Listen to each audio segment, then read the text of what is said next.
Hello.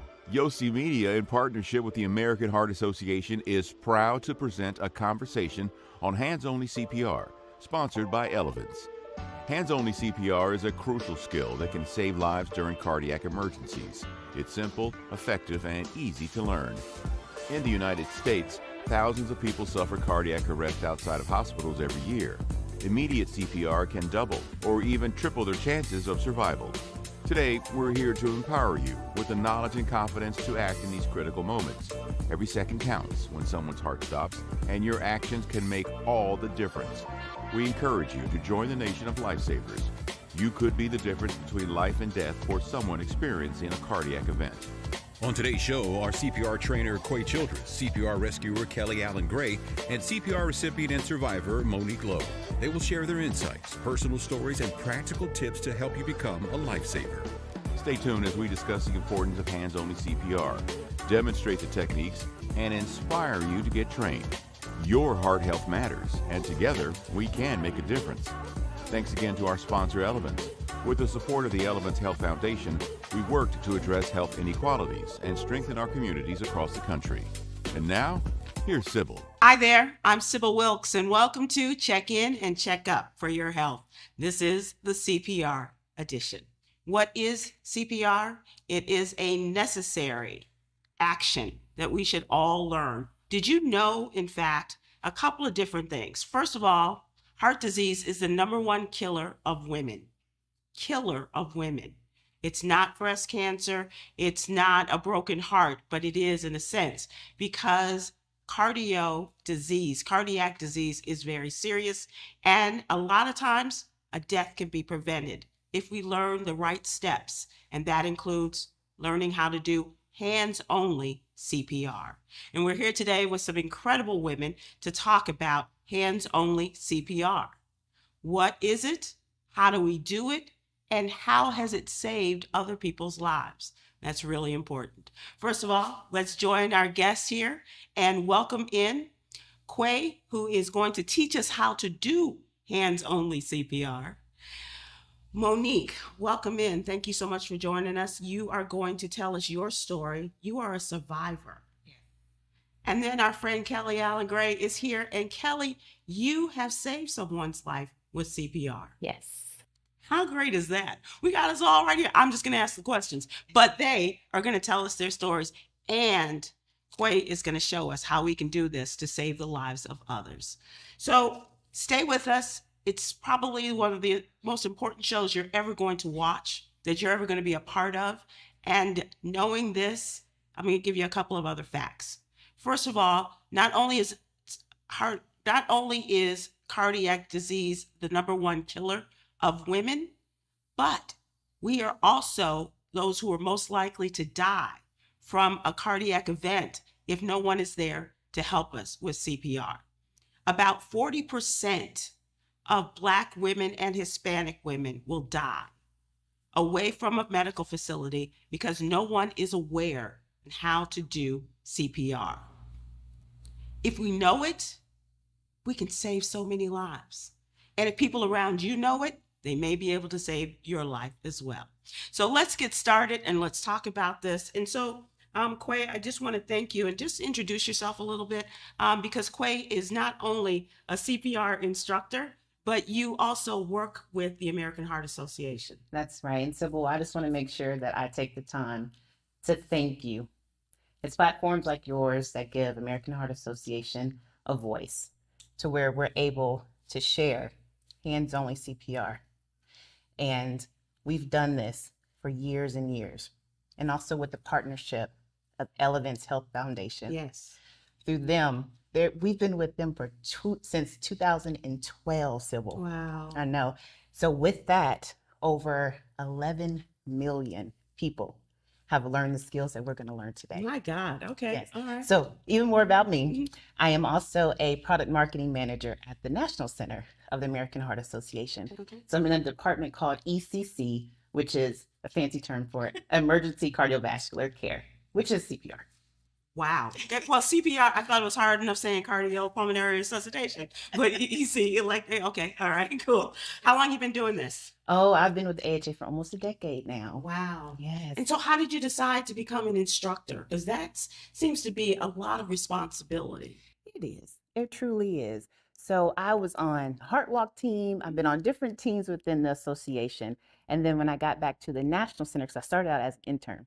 So I got back to the National Center, I saw this department called ECC. And I said, what is that?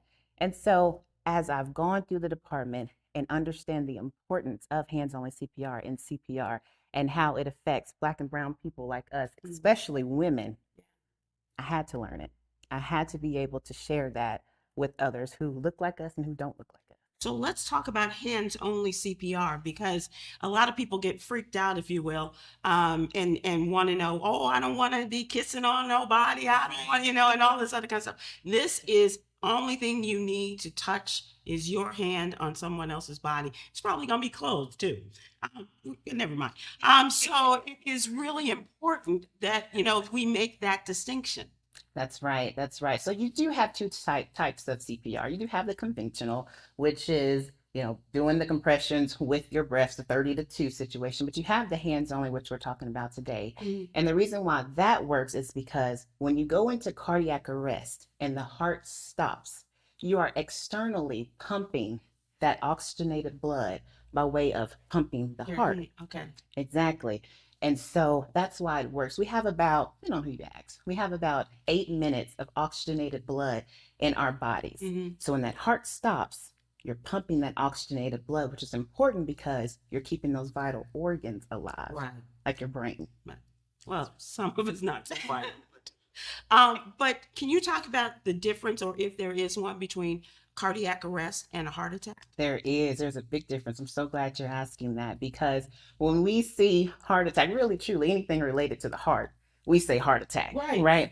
And you see in the movies where somebody, oh, my chest, and it's a big deal, which sometimes that is exactly. Or if you're old enough, you remember Fred Sanford, and grabbing on, Exactly. So the heart attack is what we like to call a plumbing issue. So there's blockage somewhere. Cardiac arrest is an electric issue. And so your heart pumps, boom, boom, boom, boom, boom, boom. We say lift up, lift up, lift up. And something happens to where your heart's quivering now. So it's not pumping that oxygenated blood through your body. So that's the difference. One, it's a blockage. The other, which we're talking about today, cardiac arrest, is electrical malfunction in the heart. Right. But no matter what you do, you can help them, whether they're having a heart attack or a cardiac arrest, by doing the hands-only CPR? Not quite. Okay. So with a heart attack, let's say it like this. If you start trying to do compressions on someone who's having a heart attack, they're going to tell you to stop.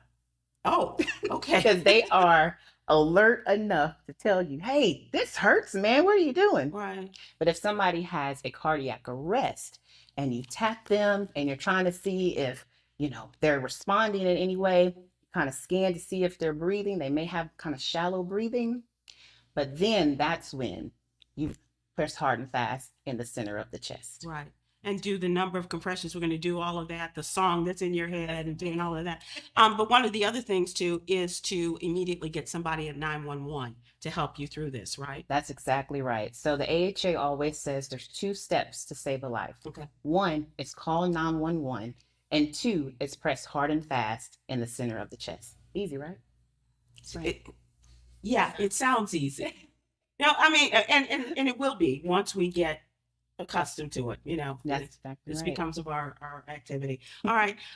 So you, young lady, Monique Lowe, you have an incredible story. You are a survivor of cardiac arrest. Yes. What happened? Well, first of all, you don't look old enough to have had a heart attack. You look incredible. To God be the glory. Amen. I was working on my job, just a typical day at work. I actually had just come back from lunch, went into the restroom feeling okay, maybe a little tired, but nothing major. I was taking selfies of myself in the restroom. See, that's how cute I thought I was looking, Uh-huh. And as I came out of the restroom, I was headed back to my desk, and I heard later that coworker said I just fell to the floor. And everybody was in shock. Nobody knew what to do. Everybody just stood there. And then someone walked up and said, call 911. Once paramedics arrived, which was fairly close to where I was working, thank God, I had no heartbeat. I had no pulse. They immediately administered CPR on me right there on the floor of my job. My heart began to kind of pump up, and they put me in the paramedics truck, and my heart stopped again. So they had to do CPR again on me. And as we went to the hospital, they immediately put me on life support. They told my husband that if I made it, I wouldn't probably remember anyone. I would probably be a vegetable because they didn't know how long I didn't have oxygen to the brain. Sure. I was placed in a coma. I was there for quite some time, almost 30 days. The chaplain actually came to my husband and told my family to say their goodbyes because there was nothing else that they could do. And at this particular hospital, they weren't equipped to even do anything for me. So they had to ship me to Dallas to another hospital.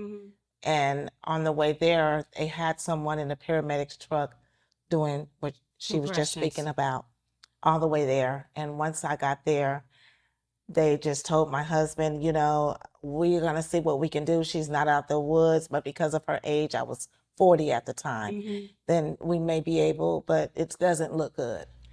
Long story short, I was on life support. I had to have a trach in my throat, fitting through a tube. My heart rate was at 2%, and a normal person's heart rate is from 50 to 70%. Sure. I don't have a lot of recognition of what happened. Sure. But once I did come back, they did tell me that I had to have a defibrillator placed in me that I will have to have for the rest of my life. And I just have to watch my blood pressure because that is exactly what caused the heart to stop and go out of rhythm, because my blood pressure was so high that I didn't even know it because we don't have signs. You know, I'm just walking around thinking I'm cute. But my blood pressure was sky high to where it decreased the heart. Stopped it completely. But you know, thank God that I'm here. I have a limp in my step now because of all the surgeries that I had. They had to freeze my body. And they just did what they could do, but God did the rest, and I'm here to tell the story. And I just encourage women to check your numbers, get that blood pressure checked out, because we don't have a lot of signs of it. And the other part is that the EMT people were close enough to you, to your job, so that they could start the CPR. Yes. Not immediately, but very close to when it happened. Yes, as soon as but had one of our coworkers known CPR, they could have started administering it on me until the paramedics arrived. And that's why CPR is so imperative, so important. And if I may, so the statistic is that every minute that somebody goes down, has cardiac arrest, and somebody doesn't step in, every minute your chance of survival goes down 10%. My goodness. So if you were laying there for 5 minutes, your chance of survival is now at 50%. Exactly. Look at you do that, big girl. I know it. All right. Okay. So as a result of this, Monique, have you encouraged people on your job to learn CPR and to be CPR qualified? Absolutely. Well, I'm disabled now, so I don't work. However, I do work with the community, with the churches, and I speak on lots of platforms telling and encouraging women like us to check your numbers, check your inside. We don't just have to check our outside, because you may look good on the outside. However, what's inside is what counts. And to check your numbers. I tell women, when you go to put your makeup on in the morning, go check your blood pressure. Check your numbers. Monique, you're a volunteer. Yes. And you go around and it's your mission. Yes. Now to inform women like you to check their numbers, which And as Dr. Quay here has reminded us, I like to just, because you know so darn much. But you really do tell people that you're a victim of a silent killer, high blood pressure. That is exactly true. That is the cause. That's the root of what happened to my heart. The blood pressure controls everything. Yeah. And we don't get signs when our blood pressure is up. And it could be triggered from something we eat, which I've changed my total diet. I've learned to exercise more. And those are other things that I tell women to incorporate in their livelihood. Such as, like, walking. Okay, walking. Walking as much as you can, even just 20 to 30 minutes a day is all you need as far as walking, watching what we eat, and definitely checking our numbers. We have to. I'm just curious, what do you miss the most? In regards to fried chicken. Nothing fried, right? I do have it occasionally. Okay, we but won't before that happened, I had it too much. And I'm, everything in moderations.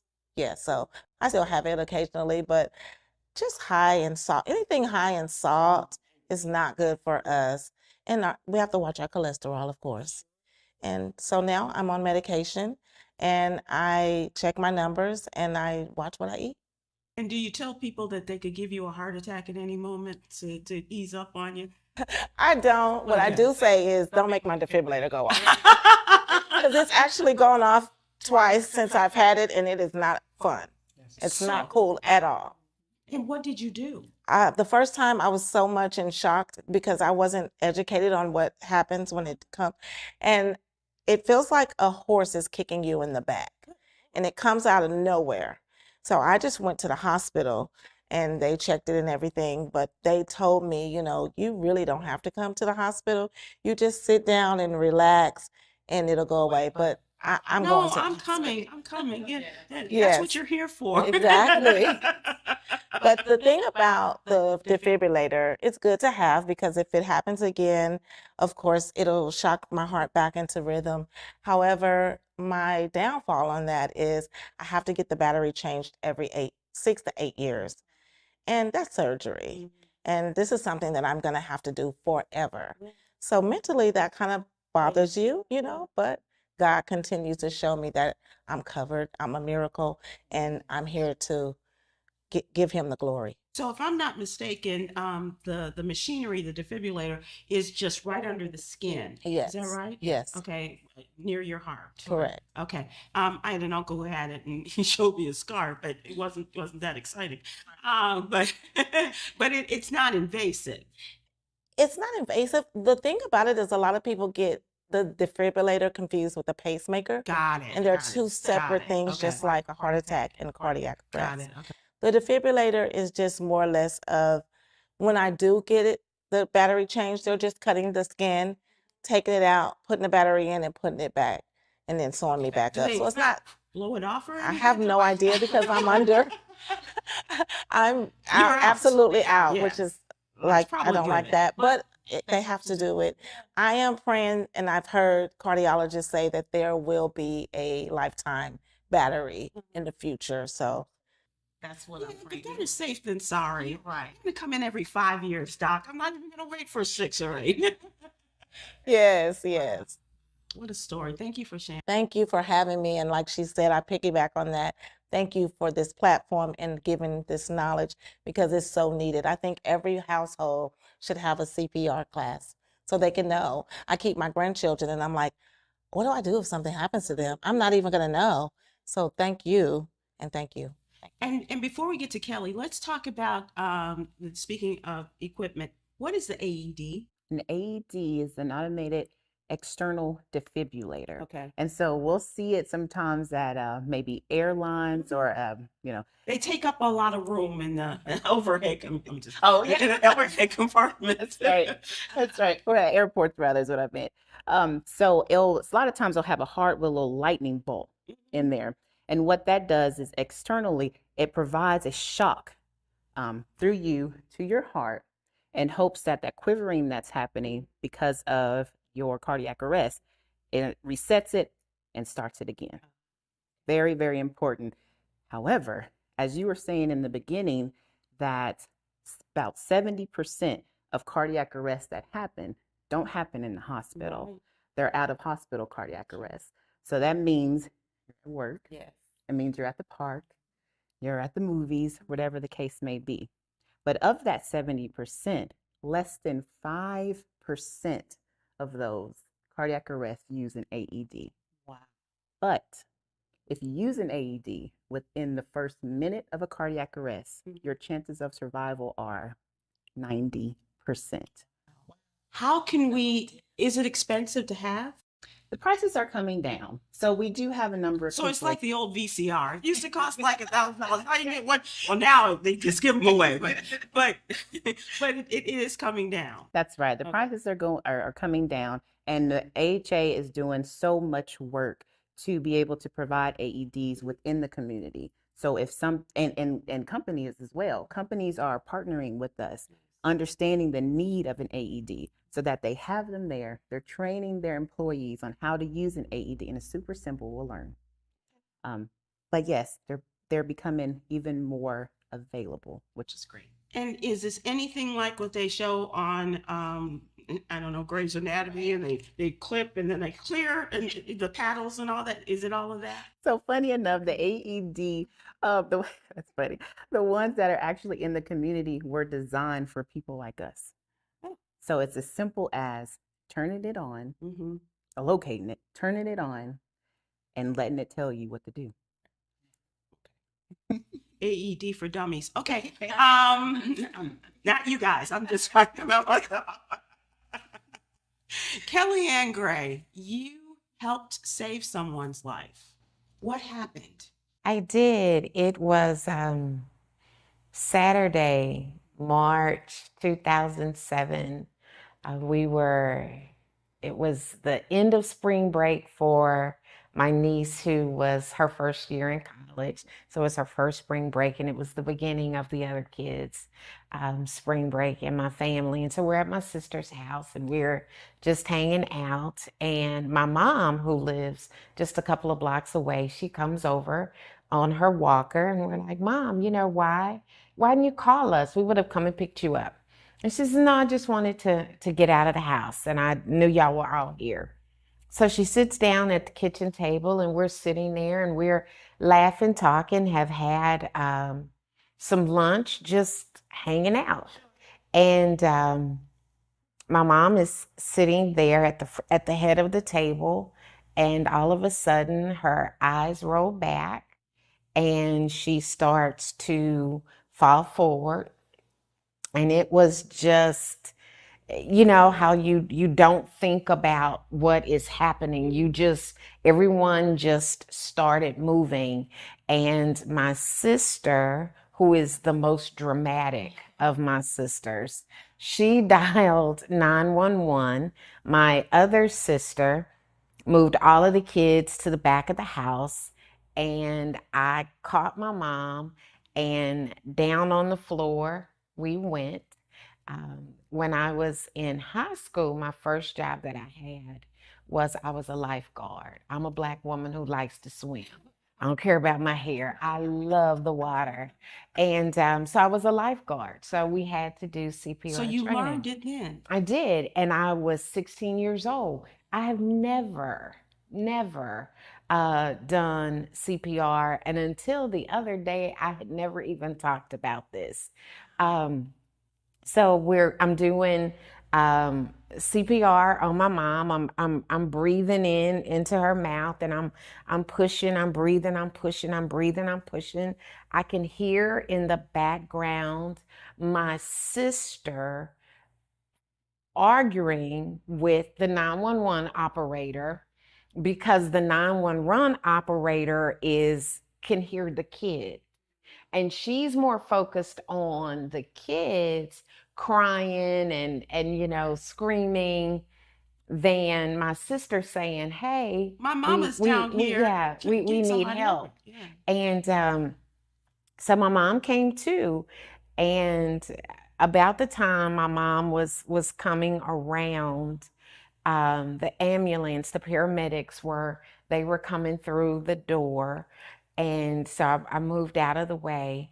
And it was just the most surreal a moment. And it was so out of body, because I don't think I had ever thought about whatever I learned, when I was 16 years Which old. was just a few years ago. Girl, that was so a long still- time ago, but I'll take it, right? So, but I didn't think, and you think it's stored, it felt like when someone says, when you say when you're a kid, I'm never going to use this whatever math it is, and then some random day that math just comes back to you. And that's what it felt like. That's really and truly what it felt like. And so I rode to the hospital, in the back of the ambulance with my mom. And I saved your life. well, at that moment, we were all really scared, so I didn't say it then. But but we did say it later in the week, right? Who's your as a favorite joke. child? Yeah, right. And it's so funny because we were saying, Mom, when you come home from the hospital, I want tea cakes. And my sister was saying, no, we don't want tea cakes. We want salmon croquettes. And so I said, I saved your life. I get tea cakes, And so so ultimately, I mean, it was a crazy moment, but that was. Was that like muscle memory for you? Almost it's something that you had, like you said, it'd been a few years since you had learned it, and so did it come back to you? It just flowed. There was no thought to it. It was literally no thought of, am I going to do this? Am I not going to do this? It was just, she was falling forward, and it was your mom. And it was my mama. It was my mama. It was your mom. Yeah. Speaking of CPR training, how often do you recommend people come back and re-up or, get a short little catch-up session? Absolutely. So normally if you go through an actual CPR course, it's 2 years, every 2 years. But we've also seen about after 3 months, some of those high quality compressions, the quality of it goes down. Mm-hmm. So every 3 months, just get on a mannequin. Get your family. We have all type of kits and free kits and resources and whatnot. But just practice it every 3 months so that those compressions are still high quality. Let me go to my closet and pull out my mannequin. Okay, no problem. Right. But you gonna store a mannequin. And I'll show you all later on, but the AHA does have these kind of take-home kits that you can blow up and use That's them for a between your whole family. different thing there, Quay. That's not what we're talking about here, is it?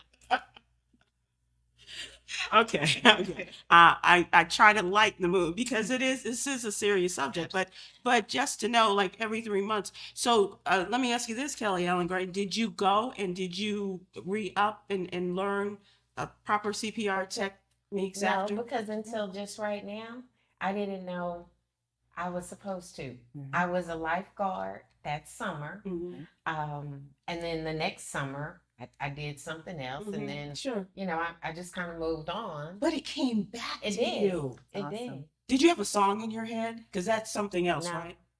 So, No. right, when you're doing the compressions, That's right. what's your song? So mine is probably the new. So I'm a Beyonce fan. Okay. So your compressions are 100 to 100 beats per minute. We don't know what that means, right? So we always tie it to a song. So historically, AHA has always tied it to Staying Alive, right? But mine is the new Texas Hold'em by Beyonce. Go So ahead. that falls Show in it out between there. Okay. the 100, 120. 100 and 120 beats a minute. Okay. Well, we're going to take a break and we're going to show how this all happens. You're going to bring the mannequins from your closet and you're going to show us and we'll get an idea. And Monique, you'll get an idea. You'll be reacquainted here, Kelly Allen Gray. And so we'll all learn. And I have been trained, not in hands only, but in the whole thing, but it's been more than 3 months. So I need a refresher course. Let's do it. Okay. We'll be right back.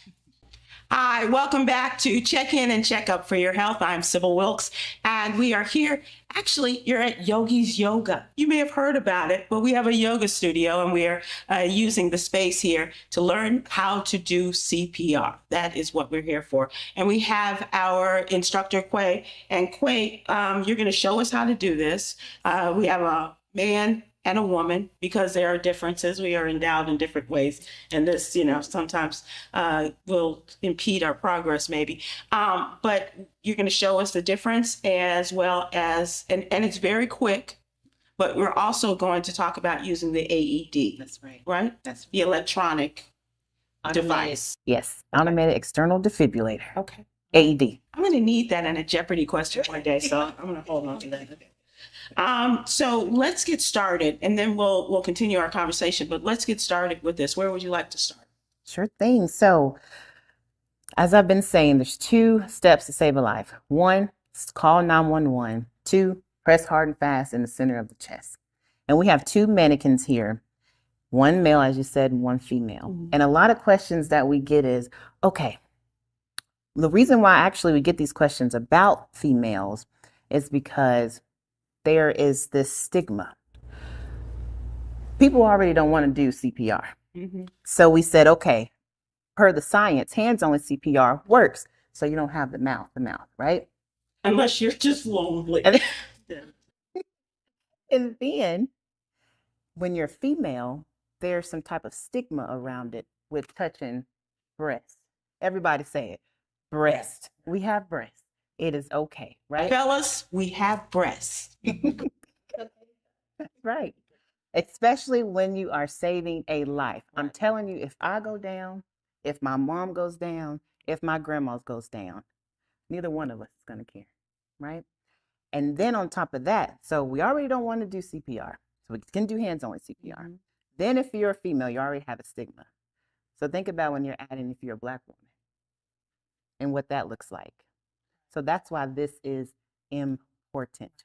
Because you want people who look like you, know what you're doing and feeling and all of this, to have, I guess there's some sort of empathy that may be involved in this, as well as there is, I don't want to say it's an ignorance, but there is something about being able to help your own, right?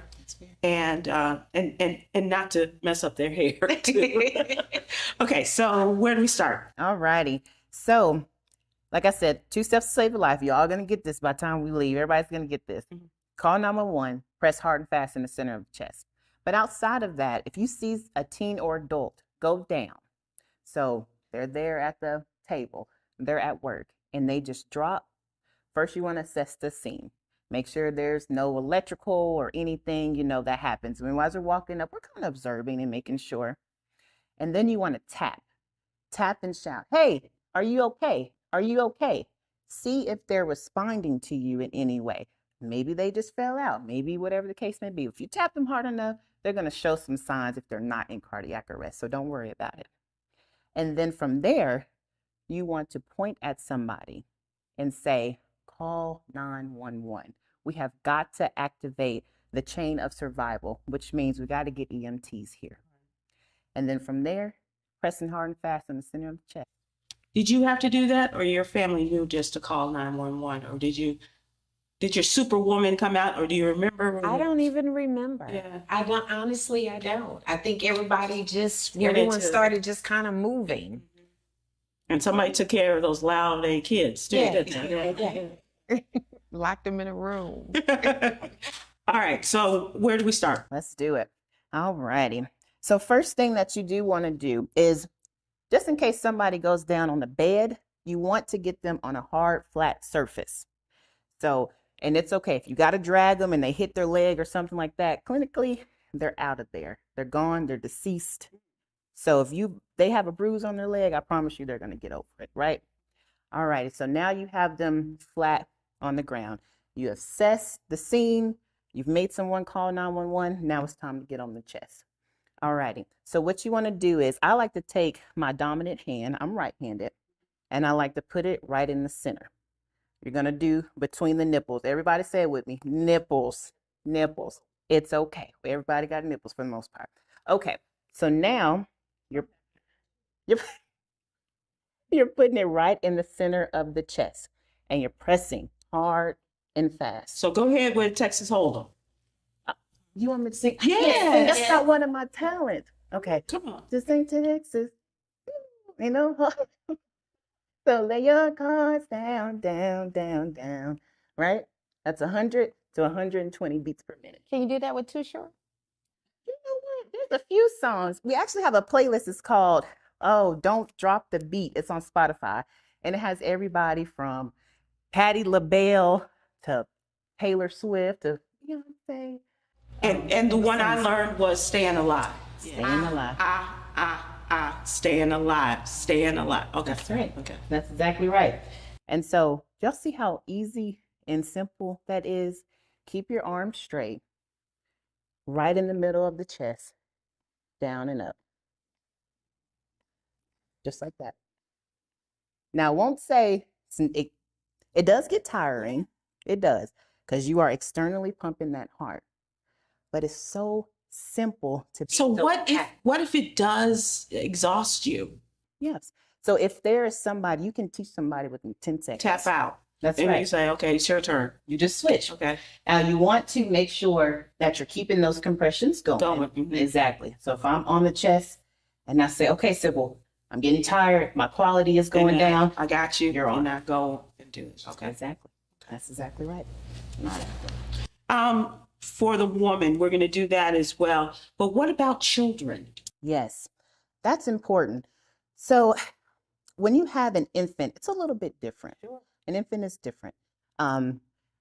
It ranges from, your 2 fingers on the chest, but also if an infant is going into cardiac arrest or something going on there, a lot of times they are going to need breaths. So we like to teach all of those details in our CAR credential courses. Got it. Okay. Brush your teeth and little children. Yeah. Okay. All right. So let's try with the woman and see words you've never heard say. Me. But let's try this. See. All right. Let's do it. Can we move this? Absolutely. All righty. So I am going to have you see her go down. Mm-hmm. We got her down on a flat surface. Now I want you to assess the scene first. Oh. You see any wires? See any trouble going on here? No. No. All right. Now let's tap and shout. Hello. Can you hear me? Look like an old girlfriend of mine. No, we're good. Okay. Good? Okay, she didn't say nothing back, did she? No, because if she did, we're in trouble. Exactly. All righty. Now I want you to put your dominant hand out right in the center of the chest. You'll see her nipples there, right in the center. Okay. Put your other hand on top. Now what you want to do is make sure you are on top with your arms straight. That way you're using all of your upper body. Down, up. You know what we didn't do? What's that? Call 911! That was a test. Did I pass? You passed. Okay. That's exactly right. Hello, can you hear me? Hello, any wires? No. No. Call 911!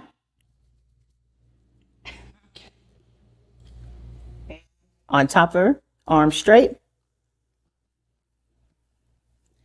Staying alive, staying alive. Staying alive, staying alive. There you go. Staying alive. Now, the only thing looks great. Looks great. Thank you, teacher. There is something that we call a recoil. So sometimes people, it's the wrong way to do it, folks. Sometimes you'll go down and then you're kind of here. If you think about it, that heart, when you get off the heart, it fills back up with oxygenated blood and then it's pumping it. Okay. So if you're not coming off the chest all the way and then you're just doing this, that oxygenated blood is not pumping. It's like not it doing should. its job. That's right. Okay. Exactly. So come all the way off the chest And go down. Each time, all the way out, all the way down. Okay. That's right. That's right. Ready? Want to do it together? Yep. One. Which song are we gonna do? Cause Oh, let's do y'all know Bruno Mars. Uptown funk you up. Okay, you ready? Okay. 1, 2, ready, go. You up. Let's funk you up, ladies and gentlemen. I was waiting on that.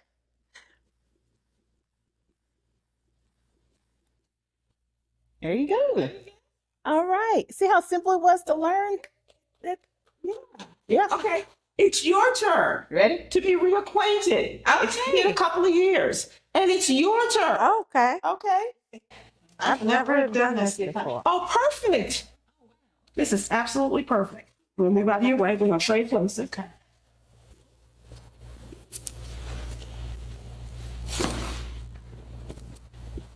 I'm going to get closer. So now it's Kelly's turn and Monique's turn. So what I want to do is to start from the beginning.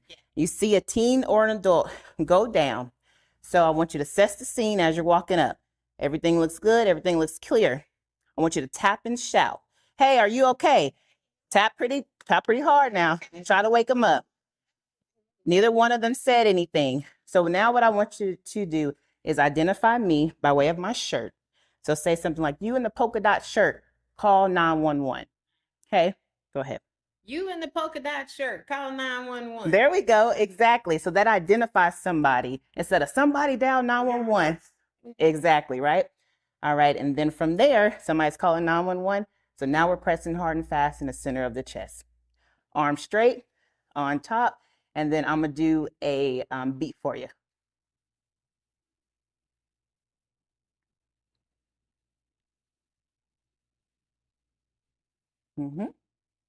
Looking good, ladies. All right. I think we should tap out. Like, Tap it. It does. About after 2 minutes, your quality of compressions does tend to go down unless your adrenaline is really, really going. Yeah, exactly. So switching off is important if somebody is there. Yes. It does, doesn't it? Yes, we have an AED trainer. So this will not administer a shock, but we have this trainer, right? Thank goodness. We have this trainer to show people how easy and how simple it is to use an AED. All righty. So the first thing that you want to do when you get any AED, again, when you are at an airport or at a baseball game, whatever the case may be, it looks like it's a heart with a lightning bolt in between it. You'll identify a sign, and then directly below it, there'll be an AED there. So the first thing that you do is turn it on. Remove pads from package and apply to patient's bare chest. It literally just told you what to do. She's going to keep reminding you. Apply pads to patient's bare chest as shown in the picture. Second pads connector. This is what she's talking about. These pads literally tell you what to do. Does it matter which one is which? Apply Which side? pads. Plug-in connector. Maybe so, but it does show you on here. Okay. So actually, I'm going to have you do it on the mannequin here. So you will have to bare the chest. Yeah, Apply we're getting pads. to the good part. Plug-in connector. There you go. Man or woman, you bare the chest. Okay. Okay. This one, that's pad number 1. Take the Apply sticky pad pads. off. The sticky pad off. Insert connector firmly. Above just a little bit. Perfect. So it's really like above here. It's not below here. It's really. One goes above there, and the other one is here. Down a little bit. Insert connector firmly. It's kind of at an angle a little bit. Just like, I mean, at the end of the day, Apply pads. something's better than nothing. Insert connector firmly. All right, so we apply pads, ma'am, and insert the connector firmly. Do not touch the patient. Analyzing heart Do rhythm. not touch the patient. Do not touch the patient. Analyzing heart So rhythm. at this point, you have stopped CPR compression. Shock advised. Charging. Shock advised, charging. Stay clear of patient. Stay clear. Deliver shock now. Press the shock button now. Go ahead. Shock delivered. Start CPR. And then you start back on the chest. Wow. Pretty simple, right? It really is. Mm-hmm. Exactly. And then at some point, if they're still down, it will say analyzing, do not touch the patient. And then you back off again. One thing that I do want to mention is that when it says that it's analyzing and do not touch the patient, you want to say clear. Nobody should touch the patient there. And hopefully by that time, your 911 is going to be there, your emergency text, right?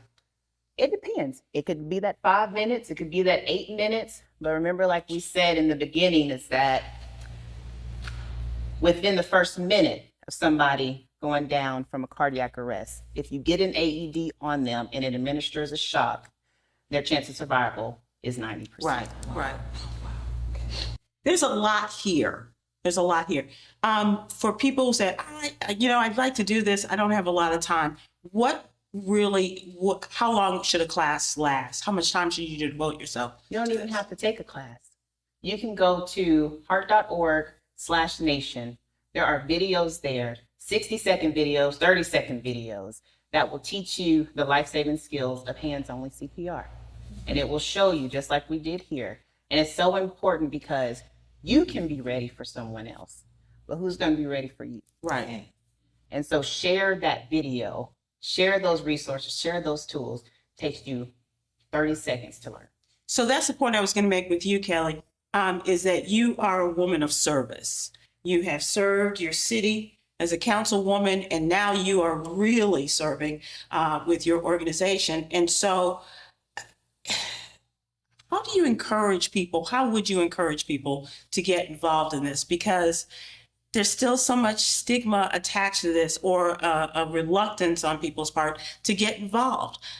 Not everybody has a friend named Monique, who had a heart attack on the job. Not everybody is able to save their mom.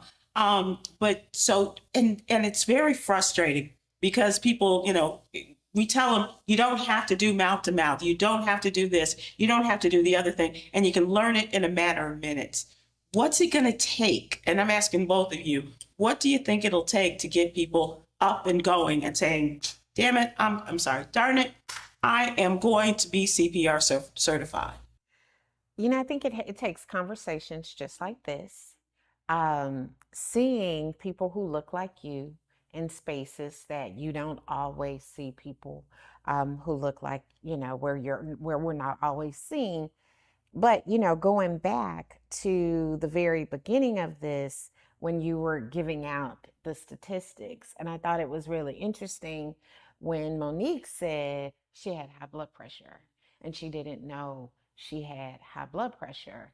And because she didn't know, it set off a series of events.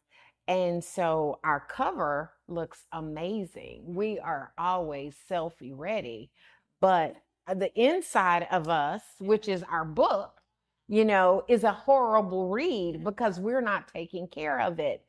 And so as African American women, we do, heart disease, diabetes, kidney disease, cholesterol, stress, HIV, we lead it. We lead it. And I always say, so what day do we get to be at the end of the line in some of these diseases? And we don't take it seriously. We don't think it can ever happen to us. It happens to Monique. It happens to my mom. It happens to my neighbor, but it can never happen to us. And it only takes a second. And so the idea of stigma is real because as Black women, we put that S on our chest and we're the butcher, the baker, the candlestick maker, and we don't have time. But we have to make the time or else we're going to be out of time. Absolutely. Absolutely. And so it's conversations just like this. And it's people like Monique. People like Quay, who shows up and she sings Texas Hold'em, and she teaches, So we should have you in the club. That's going to be your assignment. You're going to go to the club, and every time Texas Hold'em comes on, we just going to have you whip out your dummies and just go to town, okay? What a beautiful thing to have you all give this instrument of education on heart disease. And this is what we need, because like myself, I had no idea what cardiac arrest was before it happened to me. Sure. never even a thought in my mind about a heart attack happening to me. To me, a heart attack is an elder Caucasian man. Never thought a young, vibrant young lady, African American. So I am grateful that we have these type of settings and platforms. Please continue to do the work, because that's what we have to do, is the work. So we're going to have you take a pledge. No, we should all just, and a good time to talk about this. We talk about this on this show in our other American Heart related programs that we do at the holidays. When your family, so, you're coming up on, well, this might not be the time, barbecue season, but at some point, somebody has to talk. We talk about our family history, our medical histories and things like that. And this is a good time to say, hey, I saw something about CPR, and there was a young woman that looked just like you and just looked just like me. She does selfies in the bathroom and everything. And it's time for us to learn how to do.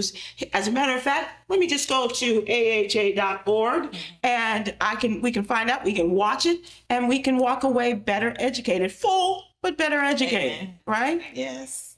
Exactly right. Absolutely. And get everybody in the family. And what age do you recommend that people start learning to do CPR? Yeah, so actually at the young age of about 8, depending on, we have bigger 8-year-olds, but about 8 years old, they can learn. Now, we're going to tell them not to try this on the playground, right? But, I mean, that seems like where they're smart enough to understand what's going on and saying, hey, I saw this at Mima's house and we're going to, try this, right? That's exactly right.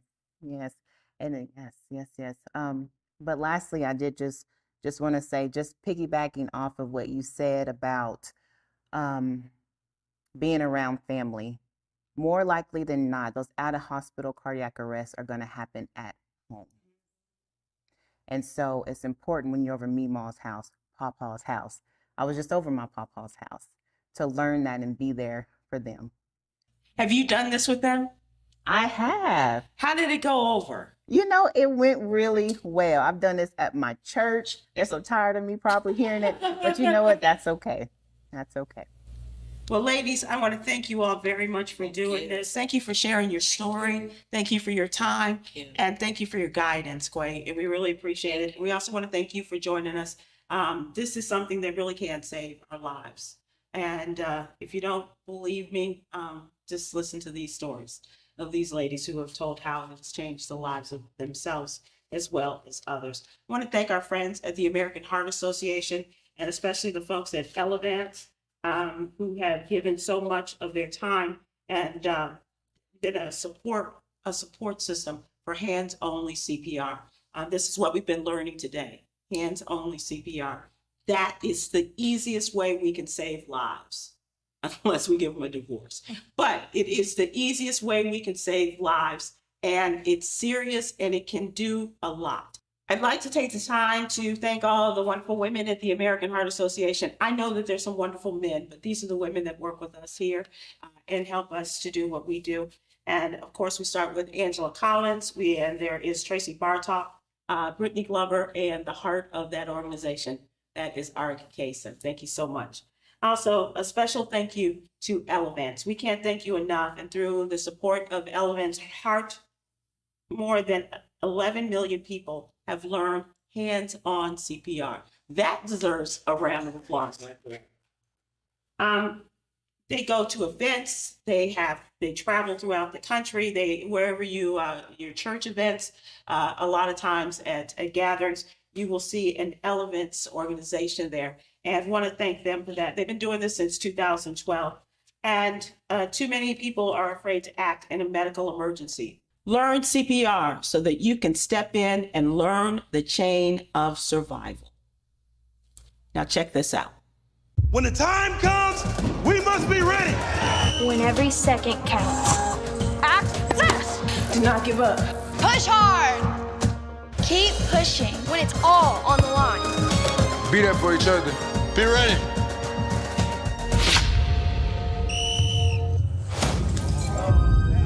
Call 911. Be ready. Be ready. Be ready.